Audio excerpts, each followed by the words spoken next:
Assalamualaikum warahmatullahi wabarakatuh. Halo semuanya, berjumpa lagi pada pelajaran IPS kelas 7. Pada video kali ini, kita akan belajar materi tentang kebutuhan dan kelangkaan. Saksikan terus ya videonya. Tujuan pembelajaran pada materi kali ini, yang pertama, menjelaskan pengertian kelangkaan, dan yang kedua, mengidentifikasi faktor-faktor penyebab kelangkaan. Manusia dikenal sebagai makhluk ekonomi dan makhluk sosial. Sebagai makhluk ekonomi atau Homo economicus, manusia selalu ingin memenuhi kebutuhannya. Dan manusia juga dikenal sebagai makhluk sosial karena manusia tidak mampu memenuhi kebutuhan tanpa melakukan interaksi dengan orang lain. Lalu, apa yang dimaksud dengan kebutuhan?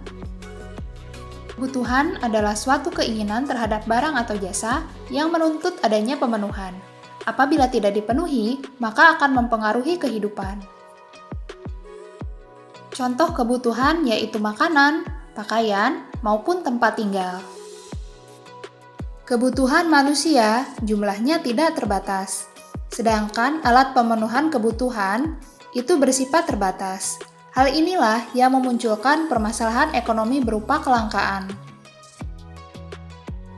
Jadi, apa yang dimaksud dengan kelangkaan?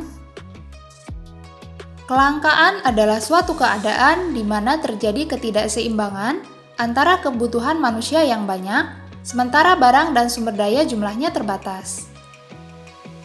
Adapun faktor penyebab kelangkaan, yang pertama keterbatasan sumber daya. Alam menyediakan sumber daya yang dapat dimanfaatkan manusia untuk memenuhi kebutuhan. Namun ketersediaannya menjadi terbatas jika manusia tidak dapat mengolah dengan baik. Yang kedua, perbedaan letak geografis. Sumber daya alam biasanya tersebar tidak merata di setiap daerah. Ada daerah yang subur dan ada juga daerah yang kurang subur, yang menyebabkan satu daerah akan berbeda hasilnya dengan daerah yang lain. Yang ketiga, pertambahan jumlah penduduk. Pertumbuhan jumlah penduduk selalu lebih cepat dibandingkan dengan pertumbuhan produksi barang dan jasa. Hal ini menimbulkan ketidakseimbangan antara kebutuhan dengan ketersediaan barang dan jasa.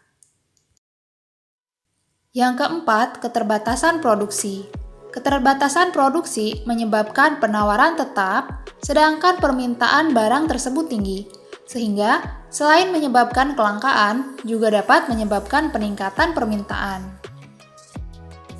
Yang kelima adalah bencana alam. Bencana alam yang terjadi akan merusak sumber daya yang ada, mengakibatkan kerugian baik dari sisi moral maupun fisik. Hal ini dapat menyebabkan terjadinya kelangkaan. Dan yang keenam, tidak ada barang pengganti atau substitusi yang efektif. Lalu, bagaimana usaha mengatasi kelangkaan? Usaha untuk mengatasi kelangkaan yang pertama, menyusun skala prioritas.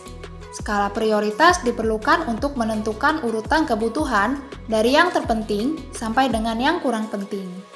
Dengan menyusun skala prioritas, dapat memperlihatkan kebutuhan mana yang benar-benar mendesak dan harus dipenuhi. Yang kedua, menghemat penggunaan sumber daya alam.